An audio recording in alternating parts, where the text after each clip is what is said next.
नमस्कार विद्यार्थी मित्रांनो, मी अनिकेत चव्हाण माझ्या यूट्यूब चॅनलमध्ये तुमच्या सर्वांचं मनापासून स्वागत करतो. तर विद्यार्थी मित्रांनो, नफा तोटावरचा आज हा आपला चौथा व्हिडिओ आहे. तर या व्हिडिओमधून आपण थोडीशी आणखी काठीने पातळी वाढवत नेणार आहोत. कठीणातले कठीण प्रश्न सहज आणि सोप्या पद्धतीने कसे सोडवायचे हे मी तुम्हाला आज शिकवणार आहे. तर कठीण प्रश्न जरी असले तरी ते कमी वेळात तुम्हाला सुटतील अशी मी गॅरंटी देतो. आणि चला व्हिडिओला सुरुवात करूया. तर बघा विद्यार्थी मित्रांनो, आजच्या व्हिडिओमधला पहिला प्रश्न तुमच्या समोर बोर्डवरती आहे. अगोदर आपण तो प्रश्न व्यवस्थित वाचून घेऊ, समजून घेऊ आणि मग उत्तर कसं मिळवायचं ते पाहू. चला सुरुवात करूया. एक दुकानदार एका टेबलाच्या छापील किमतीवर शेकडा 20 सूट देतो. शेकडा 20 म्हणजेच काय, तर 20%. तरीही त्याला 12% नफा होतो. किती टक्के नफा होतो? 12%. टेबलाची छापील किंमत 2800 रुपये असल्यास त्या टेबलाची खरेदी किंमत किती? ठीक आहे, प्रश्न मोठा आहे, अजिबात घाबरायची गरज नाही, व्यवस्थित समजून घेऊया.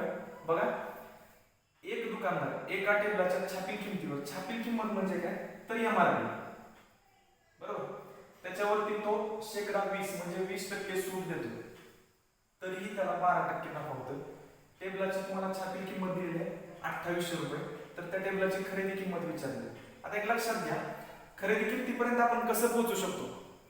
तर 2800 रुपये छापील किंमत आहे आपल्याकडे, याच्यावरती आपण 20% सूट देणार म्हणजे डिस्काउंट देणार आणि मग त्या वस्तूची तुम्हाला विक्री किंमत भेटणार. ठीक आहे, 2800 रुपयामधून 20% नुसार जर डिस्काउंट काढून टाकलं तर त्याला तुम्हाला त्या टेबलची तुम्हाला विक्रीची किंमत भेटेल. विक्रीची किंमत मिळाल्यानंतर ती जी विक्रीची किंमत आहे ती 12% नफा घेऊन विकलेली वस्तू आहे. म्हणजे विक्रीची जी किंमत आहे ती 12% नफ्यातली आहे. तर त्या विक्रीच्या किमतीवरून आणि 12% नफावरून आपण त्या टेबलाची खरेदी किंमत मिळवू शकतो. तर बघा, लक्ष द्या, छापील किमतीवरती 20% सूट दिले म्हणजे 100 रुपये जर छापील किंमत असेल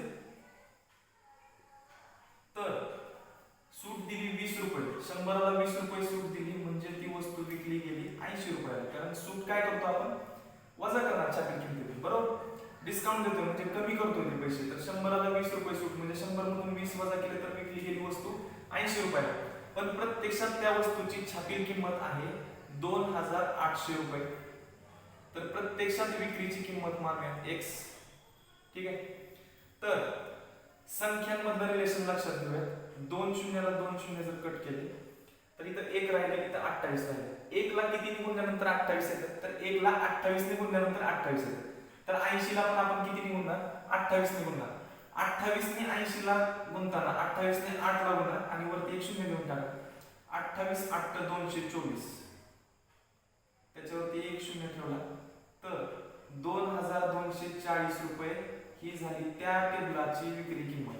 ठीक आहे, आता विक्री किंमत मिळाली तर ही विक्री किंमत 2240 रुपयाला ज्यावेळेस टेबल विकलाय त्यावेळेस त्याला 12% नफा झाला. लक्षात घ्या, तर ह्या नफ्यावरून आणि ह्या विक्रीच्या किमतीवरून आपण त्या टेबलाची खरेदी किंमत मिळवू शकतो. त्याच्या अगोदरच्या व्हिडिओ मध्ये आपण ती ट्रिक शिकलेलं, तरी पण मी सांगतो, बघा लक्ष द्या. खरेदी किंमत लक्षात घ्या, 12% नफा झाला म्हणजे 100ला 12 रुपये नफा म्हणजे 100 रुपये जर खरेदी असेल तर नफा झाला 12 रुपये. तर ती वस्तू विकली कितीला गेली, 100 अधिक 12, बरोबर ना. नफा जर असेल तर आपण खरेदी किमतीमध्ये काय करतो, अधिक करतो. 100 अधिक 12 झालं 112. ठीक आहे, पण प्रत्यक्षात वस्तूची विक्री किंमत आहे 2240 रुपये. तर प्रत्यक्षात खरेदी मानूयात आपण Y. ठीक आहे, आता ह्या दोन संख्यांमधलं रिलेशन लक्षात घ्यायचं आणि Y ची किंमत मिळवायची. बघा, 112 आणि 224 ह्या दोन्ही संख्यांकडे जर तुम्ही नीट पाहिलं तर 112 वर 2 निघूनल्यानंतर किती येते, 224 येते, बरोबर काय. 112 100 आणि 12, 100 गुणिले 200, 12 गुणिले 24. लक्षात येते, 112 ला 2 निघूनल्यानंतर 224 येते. ह्याच्यावरती 1 शून्य द्या कारण इथे 1 शून्य आहे, बरोबर. 112 गुणिले 224 आणि 1 शून्य 1 शून्य म्हणजे 112 ला 20 निघूनल्यानंतर 2240 रुपये मिळतात.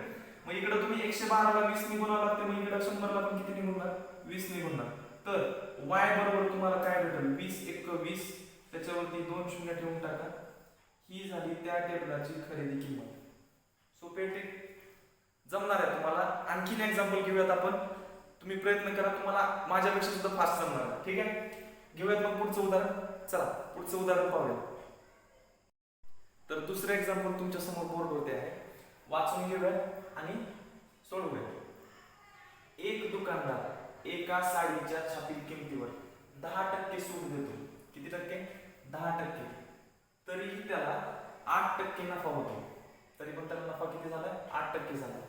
साडीची छापील किंमत 2400 रुपये असल्यास त्या साडीची खरेदी किंमत किती? ठीक आहे, छापील किंमत आणि त्याच्यावरती दिलेली सूट ह्याच्यावरून आपल्याला त्या साडीची विक्री किंमत भेटणार, आणि विक्री किंमत आणि नफा ह्याच्यावरून त्या आपल्याला वस्तूची खरेदी किंमत भेटणार. ठीक आहे, सुरुवात करूया. पहिलं गणित तुम्हाला समजलं असेल तर तुम्ही माझ्या बरोबर आता सुरुवात करा. मला 100% गॅरंटी आहे तुमचं उत्तर माझ्या अगोदर येणार आहे. बघा, एक दुकानदार एका साडीच्या छापील किमतीवरती 10% सूट देतो. म्हणजे बघा, 100ला 10 रुपये सूट देतो. म्हणजे 100 रुपये जर छापील किंमत असेल तर सूट देतो 10 रुपये, म्हणजे 10 रुपये डिस्काउंट देतो, म्हणजे 10 रुपये तो कमी घेतो. 100 पेक्षा 10 रुपये कमी घेतले म्हणजे त्यानं ती वस्तू विकली 90 रुपयाला. प्रत्यक्षात त्या साडीची छापील किंमत आहे 2400 रुपये. तर प्रत्यक्षात विक्री मानूया x. ठीक आहे, पुन्हा संख्यांमधलं रिलेशन लक्षात घेणार. 2 शून्याला इथे 2 शून्य कट करा. 1 ला किती निघूनल्यानंतर 24 येते, तर 24 निघूनल्यानंतर तर 90 ला पण तुम्ही किती निघूनणार? 24 ने.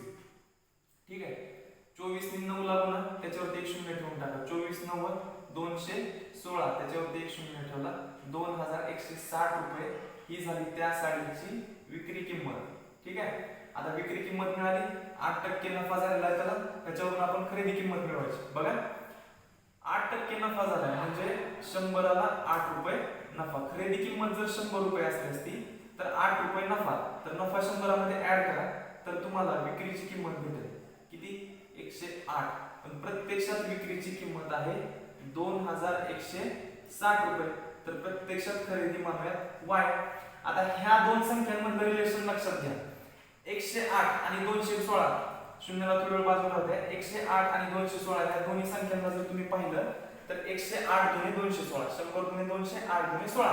ठीक आहे, 108 ला 2 निघूनल्यानंतर 216 येते, पण आपल्याला हा शून्य पण पाहिजे तर इथे शून्य देऊन टाका. 108 गुणे 216, त्याच्यावरती 1 शून्य ठेवलं की किती येतं? 2160, म्हणजे 2160. तर लक्षात घ्या, 108 ला 20 निघूनल्यानंतर 2160 ही किंमत मिळाली. तर 100 ला पण किती निघूनणार तुम्ही? 20 निघूनणार.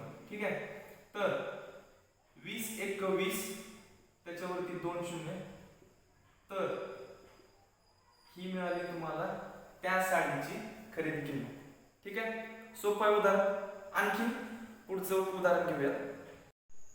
तर विद्यार्थी मित्रांनो, तिसरं उदाहरण तुमच्या समोर आहे बोर्डवरती. उदाहरण वाचून घेऊया. एक दुकानदार एका कपाटाच्या छापील किमतीवर 25% सूट देतो, तरीही त्याला 15% नफा होतो.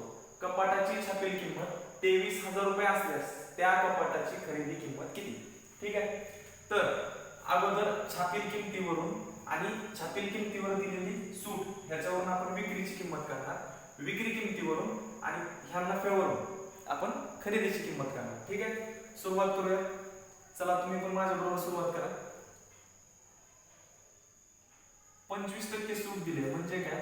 तर 100ला 25 रुपये सूट, म्हणजे छापील किंमत जर 100 रुपये असेल तर ह्याच्यावरती सूट दिली 25 रुपये, म्हणजे 100 पेक्षा 25 तो कमी घेणार, म्हणजे विकणार कितीला वस्तू? 100 पेक्षा 25 कमी घेऊन, म्हणजेच 75 रुपये. पण प्रत्यक्षात छापील किंमत आहे 23,000 रुपये.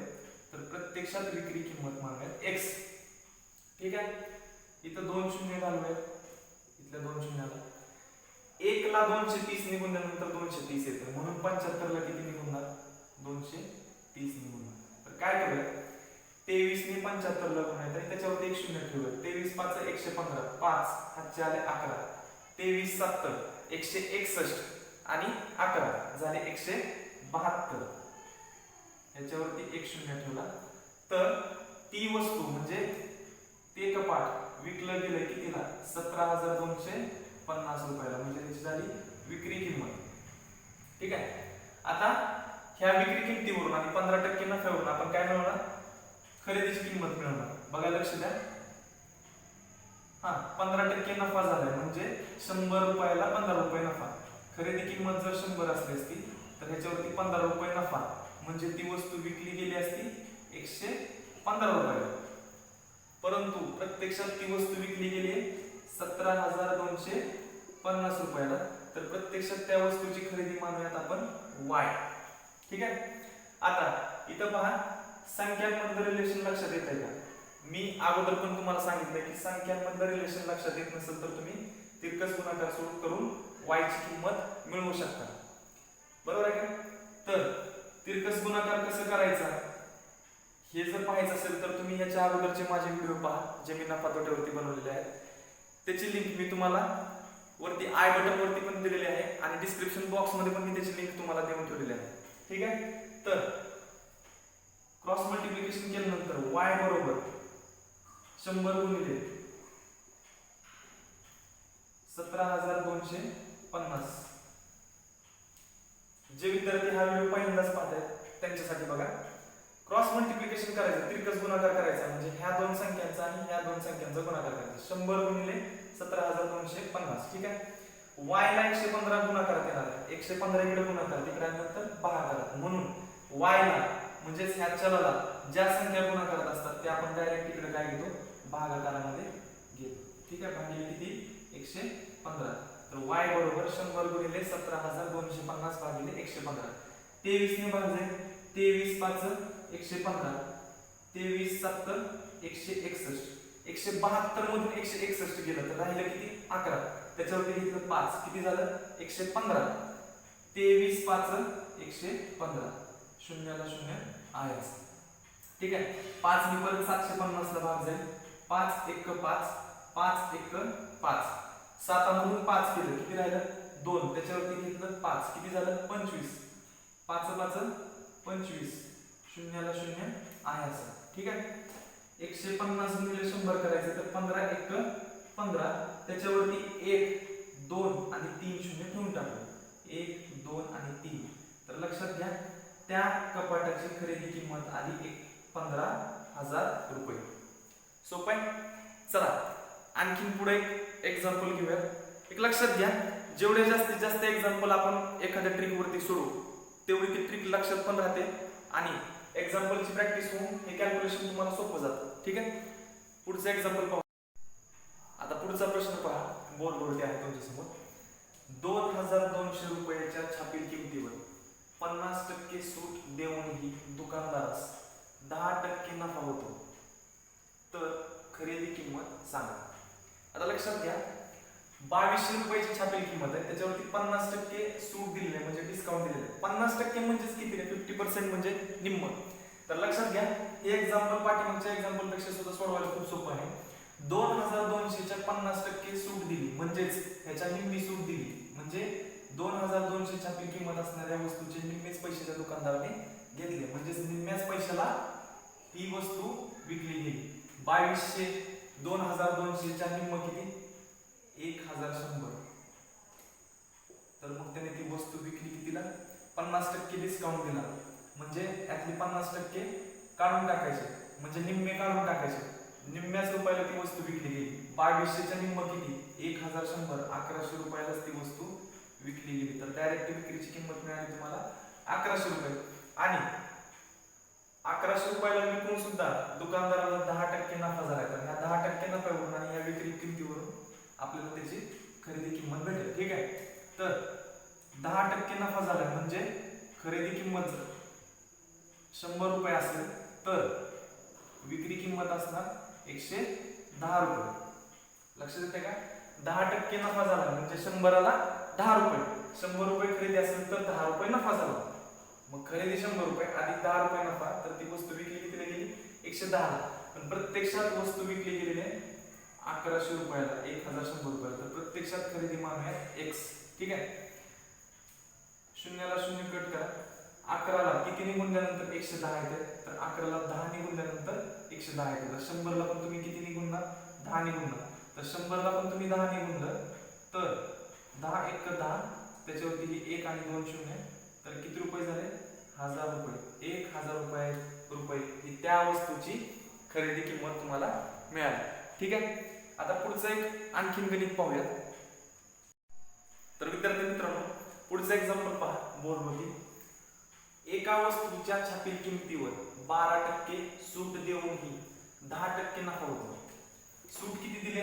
12%. तरी सुद्धा नफा किती होतो? 10%. जर त्या वस्तूची खरेदी किंमत 400 रुपये असेल तर त्या वस्तूची छापील किंमत काढा. ठीक आहे. आता नीट लक्ष द्या. इथं आपल्याला काय दिलेलं आहे? खरेदी किंमत दिलेली आहे. ह्याच्या अगोदरच्या उदाहरणामध्ये आपण काय पाहत होतो? तर आपल्याला छापील किंमत दिलेली असायची आणि खरेदी किंमत काढायला लावलेली असायची. आता हा प्रश्न थोडासा फिरवून टाकलेला आहे की खरेदी किंमत दिलेली आहे आणि छापील किंमत काढायला लागली. पण घाबरायचं अजिबात नाही, घाबरायची गरज नाही. कारण प्रश्न नीट समजून घेतला आणि कशावरून आपण कुठं पोहोचायचं हे जर लक्षात घेतलं तर लगेच उत्तर भेटतं. बघा, एका वस्तूच्या छापील किमतीवरती 12% सूट दिली म्हणजे डिस्काउंट झाला 12%, तरी सुद्धा 10% नफा होतो. जर त्या वस्तूची खरेदी किंमत 400 रुपये असेल तर छापील किंमत काढा. आता लक्षात घ्या, खरेदी किंमत किती आहे? 400 रुपये. म्हणजे दुकानदाराने ती वस्तू खरेदी केलेली आहे 400 रुपयाला, बरोबर. त्याच्यावरती 10% नफा झाला. म्हणजे 400 रुपयाला खरेदी केलेली वस्तू 10% नफ्यामध्ये विकली तर ह्या 400 रुपये खरेदी किमतीवरून आणि 10% नफ्यावरून आपल्याला काय भेटल? विक्रीची किंमत भेटल. आणि विकली कशी ती वस्तू? तर 12% सूट देऊन. एकदा तुम्हाला विक्रीची किंमत मिळाली की 12% सूट आणि त्या विक्रीच्या किमतीवरून तुम्ही त्या वस्तूची छापील किंमत काढू शकता. कसं? चला सुरुवात करूया. नफा झालाय 10%. ठीक आहे. नफ्यावरून आणि खरेदी किमतीवरून आपण विक्रीची किंमत काढायची. नफा झालाय 10% म्हणजे 100ला 10 रुपये. खरेदी किंमत जर 100 रुपये असली असती तर विक्रीची किंमत असली असती 110 रुपये. 100ला 10 रुपये नफा म्हणजे खरेदी किंमत 100 अधिक नफा 10 रुपये. तर 100 अधिक 10 किती झालं? 110. पण प्रत्यक्षात खरेदी किंमत आहे 400 रुपये. ठीक आहे. प्रत्यक्षात खरेदी किंमत आहे 400 रुपये. तर प्रत्यक्षात विक्री किंमत मानूया x. आता लक्षात घ्या संख्यांमधलं रिलेशन. 100ला 4 ने गुणल्यानंतर 400 येते. तर 110 ला आपण किती मल्टिप्लाय करणार? तुम्ही किती गुणणार? 4. ठीक आहे. तर 11 चौक 44 आणि त्याच्यावरती 1 शून्य ठेवला. ही झाली त्या वस्तूची विक्री किंमत. आता ही वस्तू 440 रुपयांना विकली, पण कशी विकली? 12% सूट देऊन. बघा, 12% सूट दिले म्हणजे काय? तर 100 रुपये जर छापील किंमत असली असती तर ती वस्तू विकताना 12 रुपये कमी घ्यायची. 100ला 12 रुपये कमी घेणार तो दुकानदार. म्हणजे 100 रुपयाला 12 रुपये सूट देणार म्हणजे 100 रुपयातून 12 रुपये कमी करणार आणि तेवढ्याला तो वस्तू विकणार. तर 100 मधून 12 वजा केले तर विक्री कितीला गेली असती? 88 रुपयाला. पण प्रत्यक्षात विक्रीची किंमत आहे 440 रुपये. तर प्रत्यक्षात छापील किंमत मानूयात आपण y. ठीक आहे. 88 मधून आणि 440 मधलं रिलेशन लक्षात येत असेल तर पटकन सोडवा, नसेल तर क्रॉस मल्टिप्लिकेशन सोडवा. बघा, मी तुम्हाला इथे दोन्ही पद्धतीने सोडवून दाखवतो. क्रॉस मल्टिप्लिकेशन करायचं म्हणजे तिरकस गुणाकार करायचं. तर y बरोबर 100 गुणिले 440. ठीक आहे. 100 गुणिले 440 y गुणिले 88. y ला किंवा इथल्या चलाला गुणाकारात असलेली संख्या आपण पलीकडे डायरेक्ट भागाकारात घेतो, बरोबर. 88. 44 कडे आणि 88 कडे जर नीट बघितलं तर 44 1 44 शून्याला 0. 44 गुणे 88. समजते? 2 ने 100 ला भाग घालवा किंवा 10 ला भाग घालवा. बे 1 बे बे 5 10. 100 5 500. तर त्या वस्तूची छापील किंमत आली 500 रुपये. ठीक आहे. आता इकडे लक्ष द्या. 88 आणि 440 मधलं रिलेशन लक्षात घेण्याचा प्रयत्न केला तर 88 ला 5 ने गुणल्यानंतर 440 येते. तर 100 ला 5 ने गुणल्यानंतर किती येईल? 500 रुपये. म्हणजे y ची किंमत किती आली असती? 500 रुपये. अशा प्रकारे आपण हे एक्झाम्पल सोडवलेलं आहे. तर लक्षात घ्या, अशा ट्रिक्स जर तुम्हाला पाहिजे असतील भरपूर, हा फक्त एक चॅप्टर बघतोय आपण, एक धडा पाहतोय, नफा तोटा. अजून लसावी मसावी असेल किंवा वेळ वेग याच्यावरची गणित असतील किंवा आणखी नळ टाकी याच्यावरचे एक्झाम्पल असतील, जेणेकरून तुम्हाला स्पर्धा परीक्षांमध्ये जे जे गणित अवघड वाटतात किंवा जे जे चॅप्टर्स तुम्हाला अवघड वाटतात त्याच्या मी ट्रिक्स तुम्हाला या पुढच्या व्हिडिओमध्ये, म्हणजे इथून पुढे जे मी व्हिडिओ बनवणार आहे ते त्या टॉपिकवरती पण मी व्हिडिओ बनवणार आहे. तर ते व्हिडिओ जर तुम्हाला पाहिजे असतील तर प्लीज माझ्या चॅनलला सबस्क्राईब करा आणि बेल आयकॉनला प्रेस करायला विसरू नका. ठीक आहे, धन्यवाद.